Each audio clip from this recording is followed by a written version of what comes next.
XM study में आप लोगों का फिर से स्वागत है। आज हम लोग मिक्स प्रैक्टिस सेट करेंगे बिहार स्पेशल सर्वे अमीन के लिए। और जितना भी क्वेश्चन है टोटल प्रीवियस ईयर क्वेश्चन है स्टेट ऑल स्टेट जेई का। तो आप लोग जितना भी कर रहे हैं टोटल मैं आप लोगों को ऑल स्टेट जेई का प्रीवियस ईयर क्वेश्चन करा रहा हूँ। और मंडे से आप लोगों को सब्जेक्ट वाइज भी क्वेश्चन कराया जाएगा उसका आपको, और उसका मिक्स क्वेश्चन भी कराया जाएगा। तो टोटल टाइम टेबल मैं आप लोगों को टेलीग्राम चैनल पे अपलोड कर दिया हूँ, तो जाके वहाँ से आप लोग देख सकते हैं। तो चलिए आज का क्वेश्चन स्टार्ट करते हैं। पहला क्वेश्चन क्या है, each horizontal layer of bricks laid in mortar in any brick work is called. बताइए आप लोग इसका आंसर क्या होगा।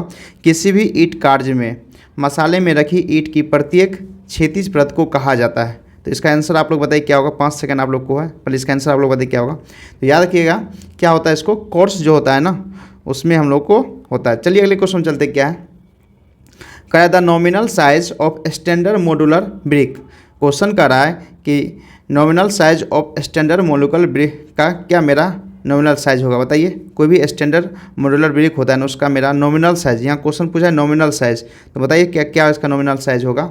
तो याद रखें क्या होगा, यहाँ क्वेश्चन पूछा है नॉमिनल साइज में क्या होता है, इसमें आप लोग का मोटार भी इंक्लूड है। क्या 20 सेंटीमीटर टू 10 सेंटीमीटर 10 होगा। अब यहाँ पे 2-3 पॉइंट्स आप लोग को याद रखिएगा, जितना भी स्टूडेंट है इस अगर इसमें आप लोग साइज ऑफ ब्रिक्स में अगर 3-4 पॉइंट्स आप लोग याद रखते हैं तो आपको एक भी क्वेश्चन नहीं छूटेगा। मैं आप लोगों को क्या करता हूँ, क्वेश्चन के साथ साथ कॉन्सेप्ट भी बिल्डअप करा रहा हूँ आप लोग का, क्योंकि मैं चाहता हूँ कि एक क्वेश्चन से 3 से 4 क्वेश्चन आपका बन जाए।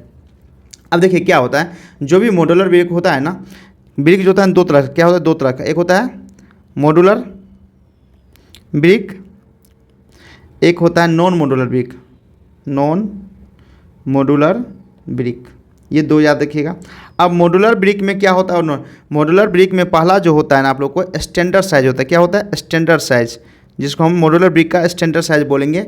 वो कितना होता है 19 × 9 × 9 सेंटीमीटर। जब भी आप लोग को पता क्वेश्चन रहे, क्वेश्चन में जब भी कहीं लिखा रहे कि स्टैंडर्ड मॉड्यूलर ब्रिक क्या होगा, यहाँ ये नहीं बोल लिखा रहे कि नॉमिनल साइज क्या रहेगा, तब आप लोग डायरेक्ट लिखिएगा 19 × 9 × 9 सेंटीमीटर। समझ गए ना।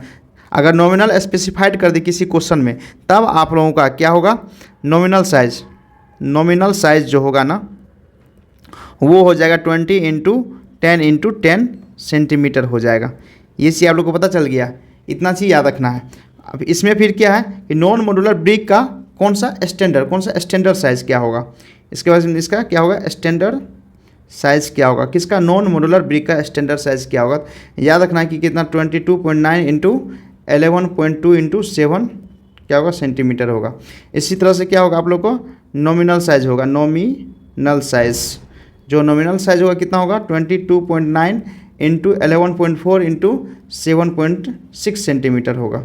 ये आप लोग को याद रखना। ये चारों अगर आप लोग को पता है कि ब्रिक्स कितना प्रकार का होता है, 2 प्रकार का होता है, एक मॉड्यूलर ब्रिक होता है, एक नॉन मॉड्यूलर ब्रिक होता है, जो साइज़ के अनुसार। अब साइज़ में क्या है कि एक स्टैंडर्ड साइज होता है किसका, मॉड्यूलर ब्रिक का होता है, जो आप लोग को 19 × 9 × 9।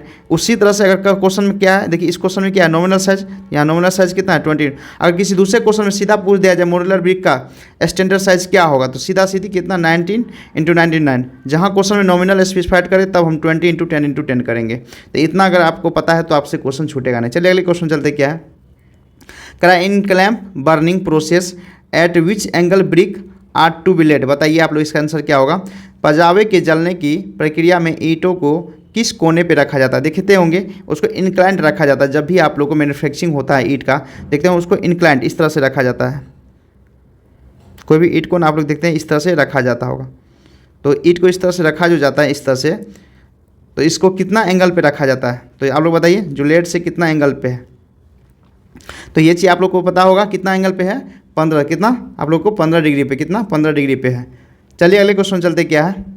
क्या the constituent in the brick material which imparts yellow int. कौन सा येलो इंट इम्पार्ट करता है, मतलब ब्रिक मटेरियल का जो कंस्टिट्यूशन होता है, कंस्टिट्यूट जो होता है उसमें क्या क्या रहता है, उसमें कौन सा येलो इंट करता है to the brick and decreases shrinkage. बताना है कौन सा ऐसा कंस्टिट्यूएंट जो ब्रिक के अंदर रहता है, जो हम लोग को येलो टिंट भी करता है, इम्पार्ट करता है, उसके साथ साथ श्रिंकेज को भी डिक्रीज करता है। बताइए इसमें से क्या आंसर होगा आप लोग। पहला ऑप्शन है एल्यूमिना, दूसरा है ऑक्साइड ऑफ आयरन, सी है मैग्नीशिया और डी है सिलिका। तो याद रखना है क्या होता है आप लोग को मैग्नीशिया। क्या होता है मैग्नीशिया जो होता है मेरा इम्पार्ट करता है क्या मेरा इसमें येलो इंट। ये क्या करता है मेरा येलो टिंट जो रहता है मेरा ये इम्पार्ट करता है किसमें, ब्रिक्स मटेरियल में। जो भी कोई ब्रिक्स होता है ना, अब ब्रिक के अंदर कौन कौन सा कंस्टिट्यूएंट है ये भी आप लोग को पता होना चाहिए। तो ब्रिक के अंदर जो होता है ना, इसका एक ट्रिक है, आप लोग ट्रिक याद रखिएगा, पता चल जाए कौन कौन सा है। एक सलीम होता है, SALIM। सलीम से क्या, एस से क्या होता है, सिलिका होता है। ए से क्या होता है, एल्यूमिनियम होता है। एल से क्या होता है, लाइम होता है। आई से क्या होता है, आयरन ऑक्साइड होता है। और एम से क्या होता है, मैग्नीशिया होता है। आपको पता चल गया इसमें इसका कितना कितना होता है। अब सिलिका कितना होता है, 50 से 60% सिलिका का होता है, ये भी आप लोगों को पता हो कितना परसेंटेज, कभी पूछ दिया जाएगा। इसमें कितना 20 से 30% होता है, ये भी आप लोग कभी पूछ दिया जाएगा। और आयरन ऑक्साइड जैसे इस तरह से, आयरन ऑक्साइड कितना होगा, 5 से 6% होगा। और लाइम कितना होगा, इसमें लेस देन 5% होगा। मैग्नीशिया क्या होगा, आप लोग को लेस देन 1% होगा। अगर इतना भी आपको पता है ना, तो ब्रिक्स का क्वेश्चन जो होगा कंस्टिट्यूएंट से एक भी क्वेश्चन नहीं छूटेगा। आप लोग को पता चल गया किसका क्या कितना परसेंटेज, कौन सा मतलब कंस्टिट्यूट आप लोग को ब्रिक्स में अंदर पाया जाता है। चलिए अगले क्वेश्चन चलते, क्या है अगला क्वेश्चन कह रहा है यहाँ पे कि the size of modular brick, बताना है कि मॉड्यूलर ब्रिक का साइज क्या होगा। देखिए यहाँ क्वेश्चन आसान तरीका से पढ़िए। इससे प्रीवियस क्वेश्चन में हम बताए थे कि जो भी ब्रिक होता है दो तरह का, एक मॉड्यूलर होता है, एक नॉन मॉड्यूलर। यहाँ मॉड्यूलर साइज पूछा और यहाँ ये नहीं पूछा है कि स्टैंडर्ड साइज पूछा है या नॉमिनल साइज पूछा है। यहाँ कहीं नॉमिनल स्टैंडर्ड साइज का जिक्र किया गया है। तो अब देखिए यहाँ पे जहाँ पे भी आपको नॉमिनल साइज और स्टैंडर्ड साइज का जिक्र ना करे, कि स्पेसिफाइड ना करे कि मेरा मॉड्यूलर साइज है या स्टैंडर्ड साइज, तो हमेशा उस क्वेश्चन में हमेशा स्टैंडर्ड साइज को पहले प्रीफर करेंगे, उसका हम आंसर देंगे। तो इसका मतलब क्या, मॉड्यूलर ब्रिक का क्या होगा, स्टैंडर्ड साइज कितना होता है, 19 × 9 × 9 सेंटीमीटर। क्या होगा, ऑप्शन नंबर बी हो जाएगा।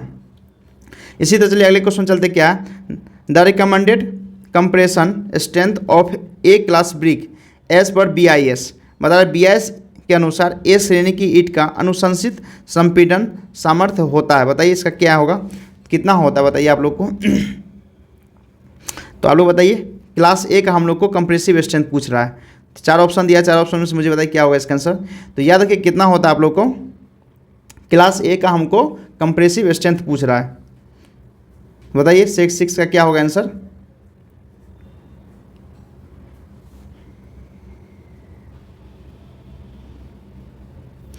क्या होगा इसका, नन ऑफ दीज होगा। क्यों नन ऑफ दीज होगा बताइए, क्योंकि देखिए क्लास ए का जो होता है ना आप लोग को कितना होता है, 10 × 5 न्यूटन पर mm² होता है। कितना होता है, 10.5 न्यूटन पर मीटर स्क्वायर होता है। करने के बाद 10.5 मेगापास्कल, इसको इस तरह से भी हम लोग बोल सकते हैं।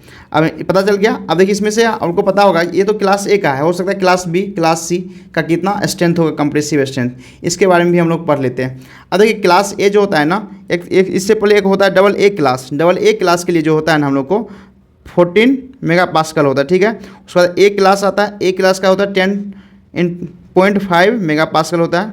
उसके बाद क्या होता है, बी क्लास होता है जिसका होता है 7.0 मेगापास्कल होता है। इसी तरह सी क्लास होता है जिसका 3.5 मेगापास्कल होता है। अगर इतना भी हो जाता है तो कंप्रेसिव, ये सब कितना है, कंप्रेसिव स्ट्रेंथ। ये क्या है, ब्रिक, ये ब्रिक का क्लास है। क्या है, ब्रिक का ये क्लास है। इतना आप लोग को पता होना चाहिए। जितना भी मैं आप लोगों को एक्स्ट्रा बता रहा हूँ वो आप लोग क्या कीजिए, अपने पेज पे लिख लीजिए, क्योंकि वही आप लोग को बेनिफिट मिलेगा ज़्यादा से ज़्यादा। चलिए अगले क्वेश्चन चलते, क्या है the bricks use for the lining of furnaces are. बताइए भट्टियों के स्तर के लिए प्रयुक्त ईंट होती है। बताइए क्या होगा इसका answer. The bricks use for lining of furnaces are, बताइए भट्टियों के स्तर के लिए प्रयुक्त ईंट होती है। 7 का आंसर बताइए आप लोग क्या होगा। तो याद रखना क्या होगा आप लोग को, रिफ्रैक्टरी इंडेक्स। जहाँ भी आप लोग को फर्नेस जो भी भट्टियाँ के अनुसार होगा वो कहाँ, वहाँ क्या होता है आंसर, रिफ्रैक्टरी ब्रिक होता है। अब रिफ्रैक्टरी ब्रिक का मतलब क्या होता है, ये इसका मतलब क्या होता है, ये जो रिफ्रैक्टरी ब्रिक हाई टेम्परेचर, क्या होता है ये हाई टेम्परेचर के लिए होता है। क्या होता है, रिफ्रैक्टरी ब्रिक जो हमेशा होता है हाई टेम्परेचर पे करता है। हाई टेम्परेचर कितना होता है, अप टू इसका 1800 डिग्री सेल्सियस होता है। कितना, 1800 डिग्री सेल्सियस होता है, याद रखिएगा। और इसका कंप्रेसिव स्ट्रेंथ भी याद रखिए कितना होता है। कभी कभी पूछ देता है कंप्रेसिव स्ट्रेंथ, तो क्या होता है 32.5 मेगापास्कल होता है। और वाटर एब्जॉर्प्शन जो होता है ना इसका, देखिए वाटर एब्जॉर्प्शन वाटर एब्जॉर्प्शन होता है 4 से 10% होता है इसका, किसका, रेफ्रेक्टिव ब्रिक का होता है। इतना पॉइंट्स आप लोग याद रखिएगा इस रेफ्रेक्टिव ब्रिक का। तो क्या होता है, हाई टेम्परेचर 1800 डिग्री सेल्सियस होता है, कंप्रेसिव में 32.5 मेगापास्कल होता है, वाटर एब्जॉर्प्शन क्या 4 से 10% होता है। अगला क्वेश्चन क्या है, water absorption of a good brick should not exceed, मतलब जो कोई अच्छा ब्रिक है कितना वाटर एब्जॉर्प्शन इससे ज़्यादा नहीं होना चाहिए, dash of its dry weight when kept immerse in the water of 24 hour. ये तो बात सही है, अगर किसी एक दिन कोई ब्रिक को एक दिन इमर्ज करके वाटर में रख रहे हैं तो उसका वाटर एब्जॉर्प्शन कितना से ज़्यादा नहीं होना चाहिए, कितना परसेंट, अपने वेट का कितना परसेंट ज़्यादा नहीं होना चाहिए, ड्राई वेट का। तो याद रखिएगा कि क्या इसका क्या हमको गुड ब्रिक बोला ना, गुड ब्रिक का मतलब होता है क्लास ए ब्रिक। क्या होता है, क्लास ए ब्रिक, और क्लास ए ब्रिक का कितना परसेंट ज़्यादा, 20% से ज़्यादा नहीं होना चाहिए, ये चीज़ पता होना चाहिए, 20% ज़्यादा नहीं होना चाहिए। इसमें और कुछ पॉइंट्स हैं, जैसे फर्स्ट ब्रिक जो होता है ना, जो क्लास ए ब्रिक होता है उसमें कितना एक्सीड 20 मैक्सिमम 20% एब्जॉर्प्शन होता है। सेकेंड में कितना होता है आप लोग को 22%, इसी तरह से थर्ड में कितना होगा आप लोग को 25% वाटर एब्जॉर्प्शन क्या है इसमें एब्जॉर्प्शन होता है, किसका, वाटर का। ये आप लोग याद रखिएगा, जितना भी मैं आप लोगों को एक्स्ट्रा बता रहा हूँ वो आप लोग याद रखिएगा। चलिए अगले क्वेश्चन चलते हैं, क्या है, for glazing clay product at what temperature sodium chloride should be thrown into the clean. बताना है कि चमकीले मिट्टी के उत्पाद के लिए सोडियम क्लोराइड को किस तापमान पर भट्टे में डाला जाना चाहिए। बताइए इसका आंसर क्या होगा 9 का। तो याद रखिएगा क्या होगा, किसमें 1000 से 1300 डिग्री सेल्सियस में डालना चाहिए, कितना 1000 से 1300 डिग्री। अगला क्वेश्चन चलिए क्या है, fire bricks are made from. बताइए फायर ब्रिक किससे बना हुआ रहता है, फायर ब्रिक्स जैसे ही नाम है फायर ब्रिक्स तो क्या मतलब फायर क्ले से बना रहेगा, क्या होगा, फायर क्ले से बना हुआ रहता है। चलिए अगले क्वेश्चन चलते क्या है, करा है which among the following water content determination method in situ. अब करा इन सीटू जो टेस्ट होता है उसमें हम कौन सा वाटर जो का फ्लोइंग वाटर कंटेंट, अब वाटर कंटेंट डिटरमाइन करने के लिए किसका यूज़ करते हैं। तो याद रखना इसमें किसका हम लोग यूज़ करते हैं, तो रेडिएशन मेथड का यूज़ करते हैं। किसमें, इसमें हम लोग रेडिएशन मेथड का यूज़ करते हैं। चलिए अगले क्वेश्चन चलते क्या है, करा है what will be the porosity of soil if it's void is इतना। करा कि मेरा वॉइड रेशियो दिया हुआ है कितना 3 दिया हुआ है, तो पोरोसिटी कितना होगा, तो मतलब ई का वैल्यू मेरा 3 दिया हुआ है और एन निकालना है। तो बताइए आप लोगों को पता है ना एन का फॉर्मूला क्या होता है, ई डिवाइडेड बाय 1 प्लस ई होता है। ई कितना है 3, 1 प्लस 3 मतलब 3/4 मतलब 0.75 हो जाएगा। ऑप्शन नंबर किस में है, सी में है। इसी तरह से अगले क्वेश्चन चलते क्या है, कह रहा है void ratio is given soil इतना दे दिया, वॉइड रेशियो मतलब ई दे दिया आप लोगों को 0.893 दिया, डिटर्न पोरोसिटी। तो आप लोग मुझे इसका कमेंट करके बताइएगा पोरोसिटी कितना होगा। 13 नंबर क्वेश्चन का आप लोग मुझे कमेंट करके बताइएगा इसका आंसर कितना होगा। और मुझे सॉल्व देखिए इसका फॉर्मूला भी बता रहे हैं, ई डिवाइडेड 1 प्लस ई, यहाँ से मुझे सॉल्व करके आप लोग मुझे बताइएगा कॉमेंट करके। चलिए अगले क्वेश्चन चलते क्या है, the quickest method for determination of water content. जो जलाशय के निर्धारण के लिए सबसे द्रुत विधि क्या है, बताइए कौन सा सबसे द्रुत विधि है, मत कहने का क्विकेस्ट मेथड। अब देखिए वाटर कंटेंट निकालने के लिए ना अगर क्विकेस्ट मेथड बोलेगा ना सबसे, तो कौन सा होता है, कैल्शियम कार्बाइड मेथड। और कैल्शियम क्या होता है, कार्बाइड। इससे पहले भी बताया था कैल्शियम कार्बाइड मेथड जो होता है ना 5 मिनट में हो जाता है, कितना 5 मिनट में, सिर्फ ओनली 5 मिनट में इसका मेथड कंप्लीट हो जाता है। तो याद रखना है कि कैल्शियम कार्बाइड मेथड होता है। अगला क्वेश्चन चलिए क्या है, कह रहा है if the void ratio of soil sample, void ratio ई दिया हुआ कितना 0.42, कह रहा है पोरोसिटी कितना होगा। ये क्वेश्चन फिर वही आ गया, तो मैं इस क्वेश्चन को फिर से बना देता हूँ, इसमें परसेंटेज में दिया हुआ है तो बना देता हूँ। क्या होगा, ई डिवाइडेड बाय 1 प्लस ई हो जाएगा। ई कितना है मेरा 0.42 जो वॉइड रेशियो, तो 1 प्लस 0.42, यहाँ क्या होगा 0.42 डिवाइडेड बाय 1.42। यहाँ से आप लोग सॉल्व कीजिएगा। सॉल्व करने के बाद आप लोगों को कितना आएगा मुझे बताइएगा आप लोग, कितना 0.295 आएगा, तो कितना 29.5। अगर परसेंटेज में चेंज करेंगे कितना होगा 29.5। देखिए किस ऑप्शन में, ऑप्शन नंबर ए में है। अगला क्वेश्चन चलिए क्या है, select the non dimensional parameter from the flowing. अब बताना है कि इसमें कौन सा नॉन डायमेंशनल है। तो क्या होता है, स्पेसिफिक ग्रेविटी जो होता है ना, जी जो होता है ना आप लोग को क्या होता है, नॉन डायमेंशनल होता है। तो नॉन डायमेंशनल क्यों, गामा S/G होता है। तो जैसे ही क्या होता है डेंसिटी, ये भी डेंसिटी है, ये भी डेंसिटी है, डिपेंड करता है ये किसी के रिस्पेक्ट में है, ये वाटर के रिस्पेक्ट में है, तो क्या होगा इसका यूनिट लेस हो जाएगा, क्या होगा स्पेसिफिक ग्रेविटी हो जाएगा। ऑप्शन नंबर ए हो जाएगा। अगला क्वेश्चन चलिए क्या, ए फुल्ली सेचुरेटेड सॉइल। अब क्वेश्चन कर रहा है फुल्ली सेचुरेटेड, तो फुल्ली सेचुरेटेड में क्या होता है, डिग्री ऑफ सेचुरेशन 1 हो जाएगा फुल्ली सेचुरेशन में, ठीक है। Has water content of 200%, water content मेरा कितना दिया हुआ 200%, कितना 200% दिया है। कह रहा है इफ़ जी स्पेसिफिक ग्रेविटी कितना दिया है 2.c दिया है। वॉइड रेशियो ई हमको निकालना है, कुछ नहीं, इसको पहले फ्रैक्शन में चेंज कीजिए, क्या होगा 2 आ जाएगा वाटर कंटेंट। अब यहाँ से एस जी डब्लू मालूम है तो एक फार्मूला आपको पता है ना, सेवाग S equal to W G होता है, ये फार्मूला आप लोगों को पता होगा। यहाँ से निकाल, एस का वैल्यू 1 है, ई का वैल्यू हमको निकालना है, डब्लू कितना है 2 और ये कितना 2.6, यहाँ से निकल जाएगा कितना 5.2 निकल जाएगा। किस ऑप्शन, ऑप्शन नंबर सी में दिया है। इसी तरह से अगले क्वेश्चन चलते क्या है, कह रहा है ए सॉइल हैज़ बल्क डेंसिटी, कोई भी सॉइल का बल्क डेंसिटी मेरा कितना दे दिया है, गामा बल्क हमको कितना दिया है 2.3 ग्राम पर सीसी दे दिया, एंड वाटर कंटेंट डब्लू मेरा कितना दिया 15% दिया है, जिसका फ्रैक्शन में 0.15 आएगा। पर ड्राई डेंसिटी ऑफ सॉइल कह रहा है कि गामा डी क्या होगा, तो बताइए इसका आंसर क्या होगा। आप लोग 5 सेकंड टाइम है आप लोग के लिए, इसका बताइए।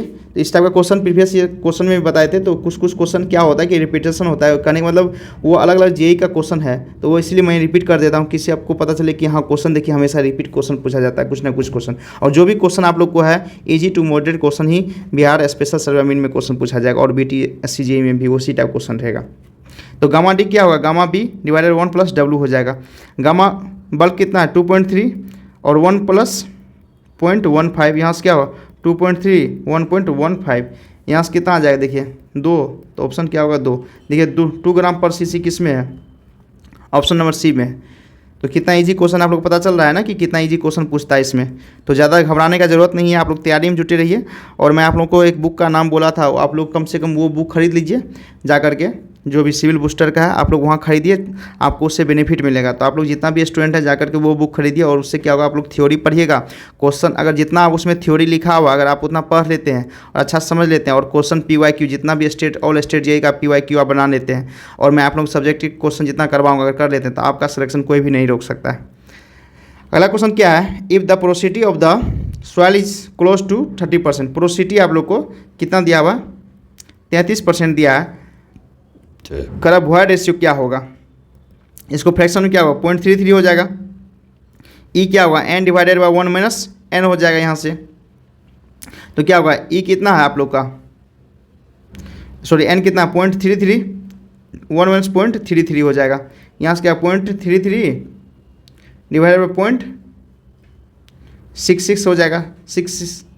तो यहाँ से क्या आ जाएगा आप लोग को 67 जो भी, तो हाफ अप्रोक्स हो जाएगा, अप्रोक्स हाफ के बराबर होगा, तो 0.5 हो जाएगा, ऑप्शन नंबर बी हो जाएगा।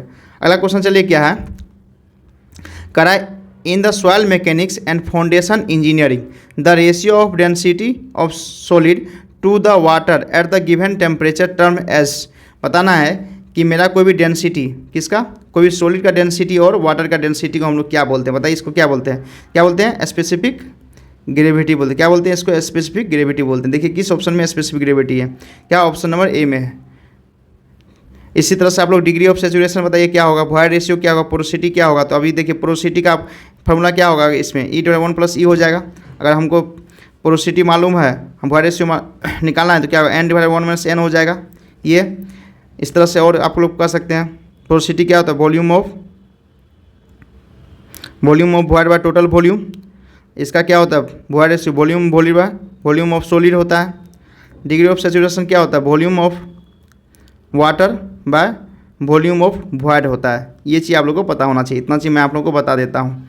चलिए अगले क्वेश्चन चलते क्या है, कह रहा है the density of water density कितना होता है।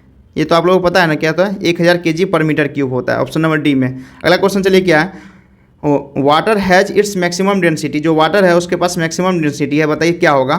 तो किस तापमान पे पानी का घनत्व सबसे अधिक होता है, बताइए किस तापमान पे पानी का घनत्व सबसे अधिक होता है। तो क्या होगा, पहला क्या है 0 degree celsius, B 100 degree celsius, C क्या है 50 डिग्री सेल्सियस, डी कितना है 4 डिग्री सेल्सियस। क्या होता है 4 डिग्री सेल्सियस पे मेरा जो होता है ना वाटर का डेंसिटी सबसे मैक्सिमम होता है।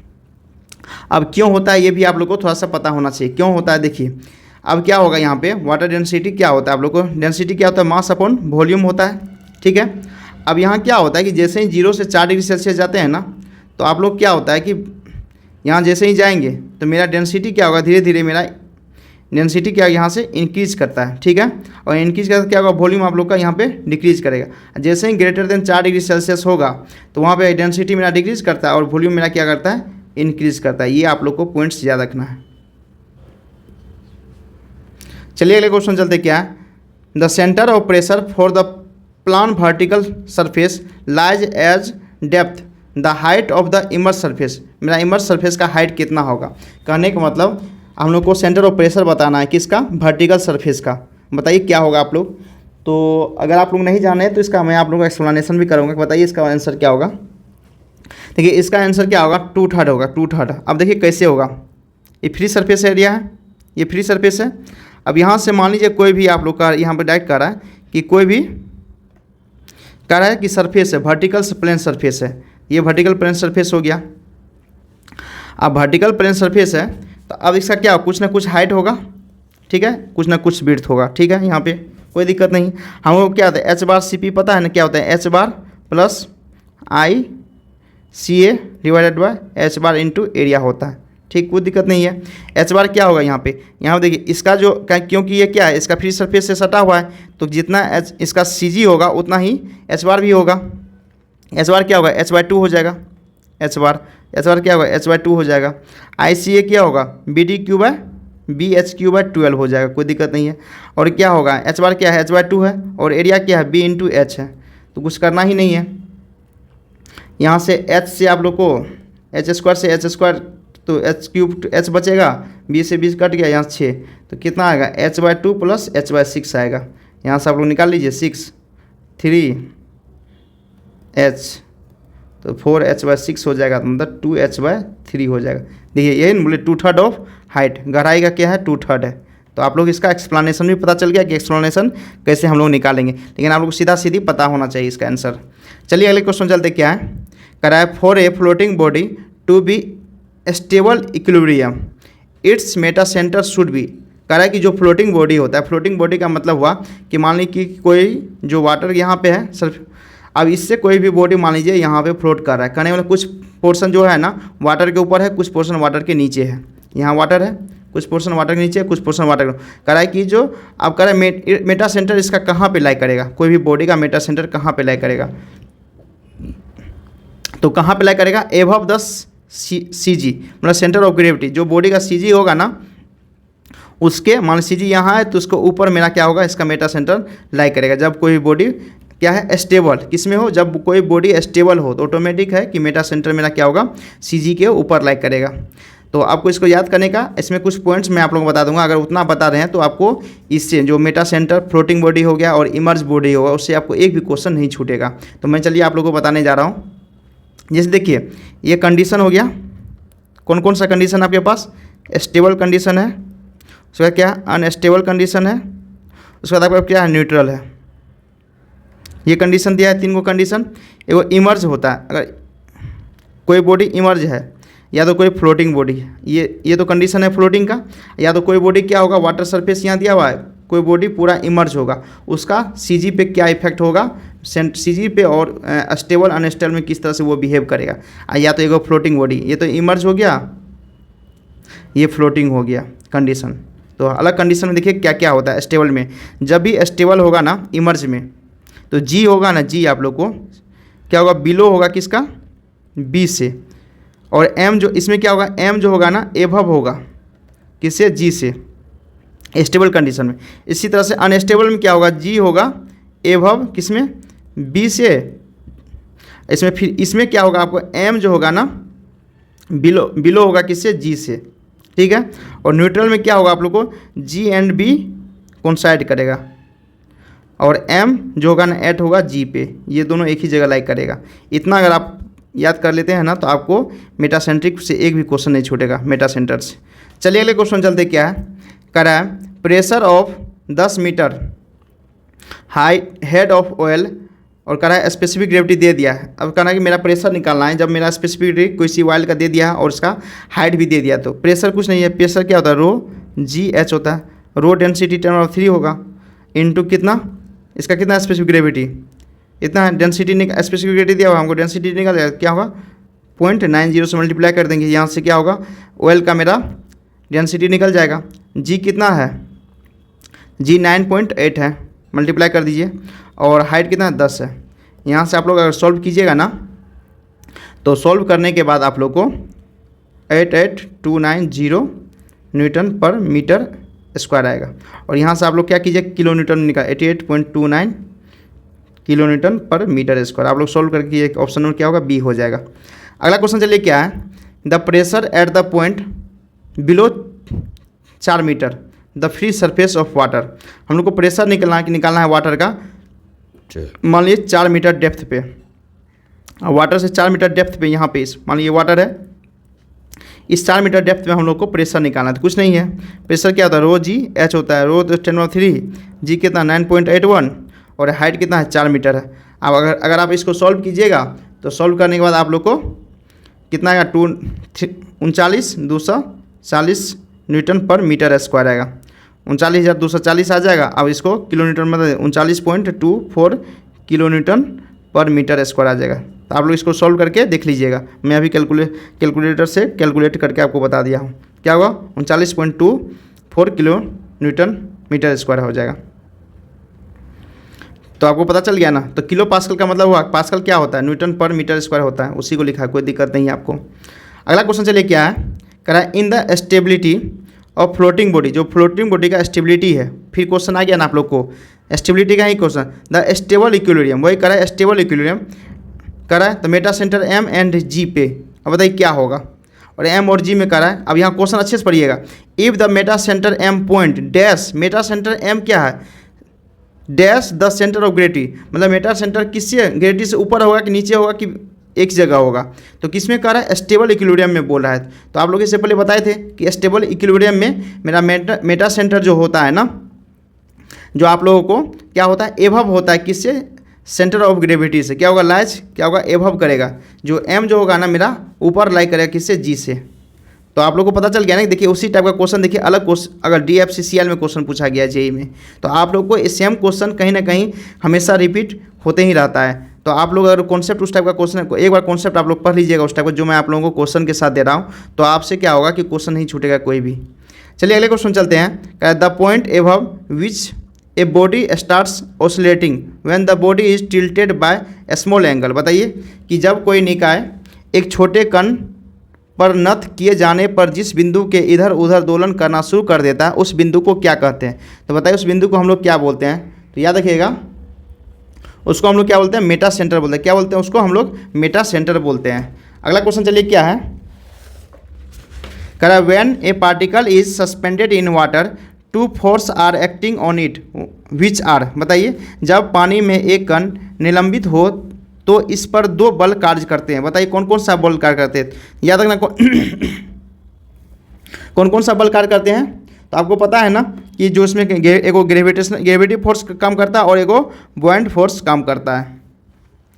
अगला क्वेश्चन चलिए क्या है, hydrodynamics pressure due to the earthquake act at the height, जो भूकंप के कारण द्रव गतिकीय दबाव डैश ऊंचाई पर काम करता है। बताइए किस ऊंचाई पे काम करता है। तो याद रखना किस ऊंचाई पर करता है, 4h/3 pi above the base, base के 4h/3 पाई पे काम करता है हाइड्रोडायनेमिक प्रेशर, जो अर्थक्वेक के कारण होता है। ये पॉइंट्स आप लोग याद रखिए, ये वेरी वेरी इंपॉर्टेंट क्वेश्चन है, ये डायरेक्ट क्वेश्चन पूछ दिया जाएगा।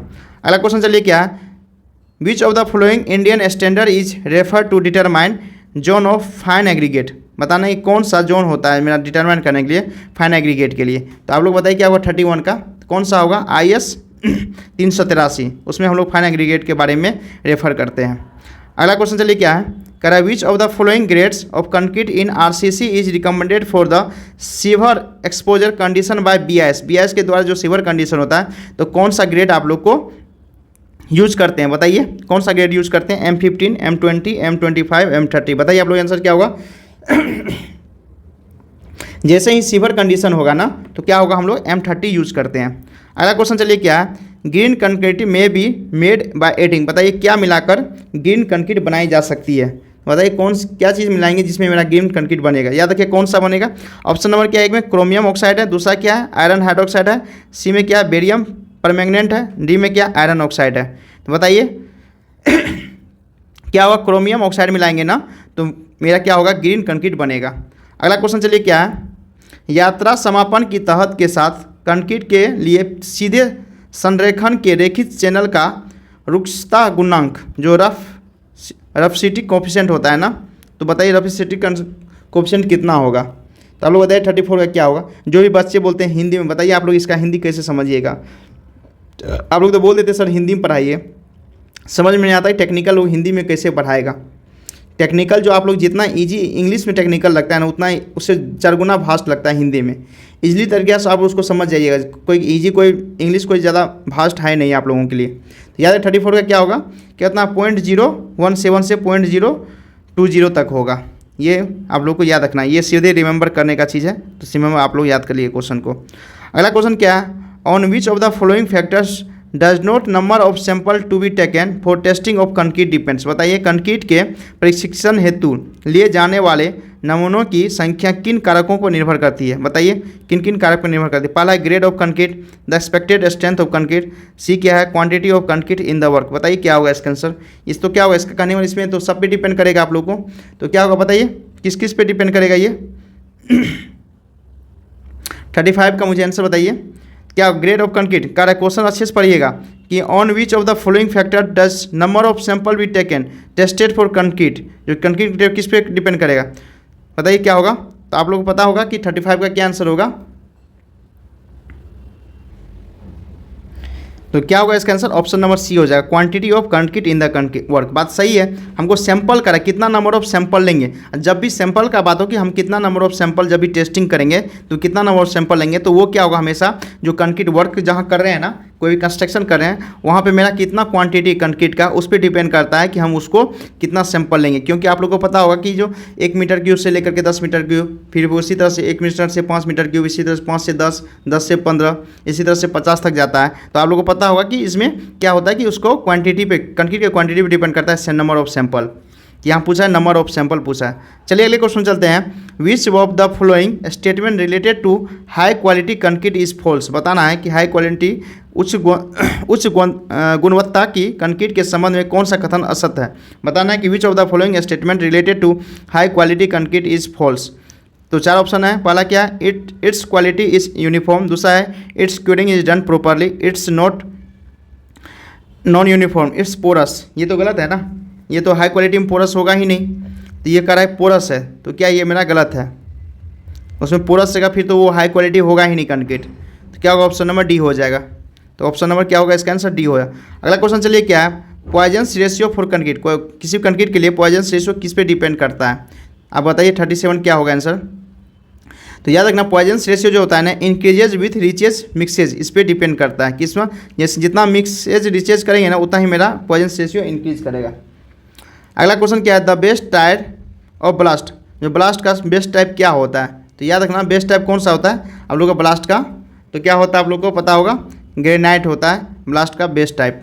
अगला क्वेश्चन चलिए क्या है, plane cement concrete is strong in taken. बताइए जो प्लेन सीमेंट कंक्रीट होता है हम लोग किस में स्ट्रॉन्ग होता है। तो याद रखिए जब भी कंक्रीट का बात आए तो किस में स्ट्रॉन्ग होगा, हमेशा कंप्रेसिव स्ट्रेस में वो क्या होता है, स्ट्रॉन्ग होता है। कंप्रेसिव स्ट्रेस में हमेशा वो स्ट्रॉन्ग होता है। चलिए अगले क्वेश्चन चलते क्या है, कह lime concrete is prepared by using aggregate and dash as binding material. बताइए कौन सा बाइंडिंग मटेरियल लेंगे, स्लैक लाइम। क्या लेंगे इसमें हम लोग, स्लैक लाइम बाइंडिंग मटेरियल के रूप में लेंगे। चलिए अगले क्वेश्चन चलते क्या है, कह रहा है क्या, the shear force is usually associated with. जो आमतौर पर अपरूपण बल इनमें से किसका सहचारी होता है। बताइए कैसे आप लोग समझिएगा। लेकिन the shear force is usually, जो शियर फोर्स होता है ना यूजुअली किससे एसोसिएटेड होता है, किससे होता है याद क्या, किससे होता है, बेंडिंग मूवमेंट से होता है।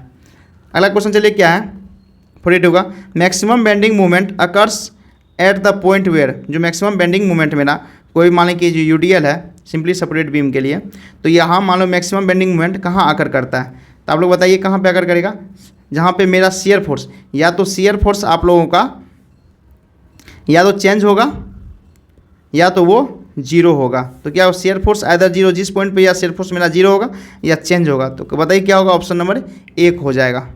अगला क्वेश्चन चलिए क्या है, in bending movement diagram what will be the representation of UDL between 2 points. बताना है कि मेरा बेंडिंग मूवमेंट डायग्राम क्या रिप्रेजेंट करेगा यूडीएल के लिए। अब देखिए 2 पॉइंट्स यूडीएल है ना, अब कह रहा है कि यूडीएल अब यूडीएल दिया हुआ है तो मेरा बेंडिंग मोमेंट क्या होगा, याद रखें बेंडिंग मोमेंट हमेशा क्या होता है, पैराबोलिक होता है। जब भी यूडीएल रहता है क्या होगा, पैराबोलिक कर्व बनाएगा। अगला क्वेश्चन चलिए क्या है, कह रहा है what does the slope of bending moment curve as function of distance represent. बताइए क्या होगा इसका आंसर, कि what does the slope of bending moment का स्लोप क्या होगा जब का फंक्शन ऑफ डिस्टेंस रिप्रेजेंट करता है। तो याद रखिए क्या होगा, जब कहाँ पे होगा, जब shear force at the section, उस सेक्शन पे मेरा शेयर फोर्स होना जरूरी होगा, तभी वो मेरा रिप्रेजेंट करता है। अगला क्वेश्चन चलिए क्या है, कह रहा है what will be the shear force for the section where the bending moment is constant. अब बेंडिंग मोमेंट अगर मेरा कांस्टेंट है तो क्या शेयर फोर्स मेरा करेगा, तो बताइए अगर बेंडिंग मोमेंट कांस्टेंट है तो मेरा क्या करेगा शेयर फोर्स। अब देखिए बेंडिंग मोमेंट कांस्टेंट है तो आपको हम लोग को शेयर फोर्स क्या होगा, तो शेयर फोर्स क्या हो जाएगा, 0 हो जाएगा।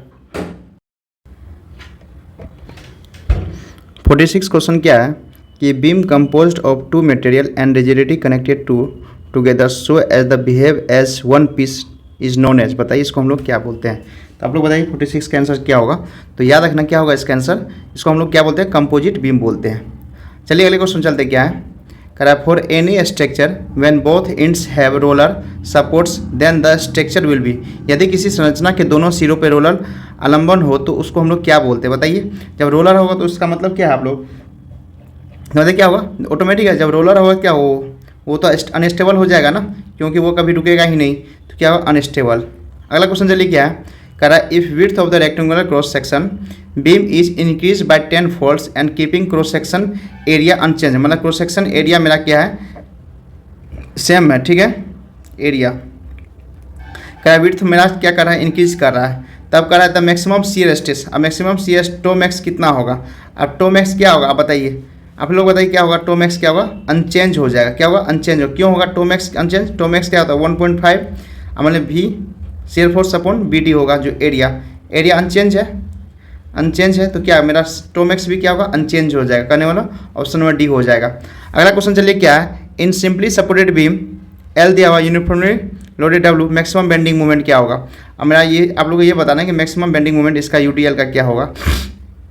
ये क्वेश्चन मैं आप लोगों से पहले भी बताया था, इसका UDL का मैक्सिमम बेंडिंग मोमेंट क्या होता है, W यहाँ पे होता है, मिड में होता है, WL²/8 होता है। क्या हो, यहाँ L² हो जाएगा, मतलब ऑप्शन नंबर सी हो जाएगा।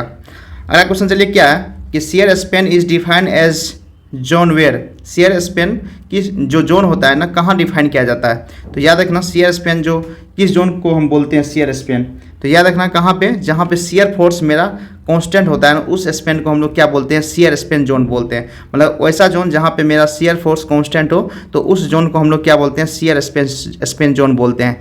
तो आज मैं आप लोगों को मिक्स प्रैक्टिस सेट क्वेश्चन करवाया हूँ 50 क्वेश्चन, और कल मैं आप लोगों को जो मेरा एस्टिमेशन एंड कोस्टिंग का है लास्ट लेक्चर रहेगा, और शाम को मैं आप लोगों को उसी का टोटल 100 क्वेश्चन लाइव करवाऊंगा। तो आप लोग बच्चे 7 से 8 के बीच में मैं आप लोगों को इन्फॉर्मेशन कर दूंगा कितना बजे आप लोग को लाइव आना, टोटल आप लोग आइएगा। Thank you guys for watching this video. अगर ये सेशन अच्छा लगे तो प्लीज़ लाइक और सब्सक्राइब जरूर कीजिएगा। आप लोग अगर लाइक करते तो मुझे मोटिवेशन मिलता है कि हाँ अच्छा मेरा कंटेंट है और आप लोग को समझ में आ रहा है जो भी मैं आप लोग को पढ़ा रहा हूँ। Thank you.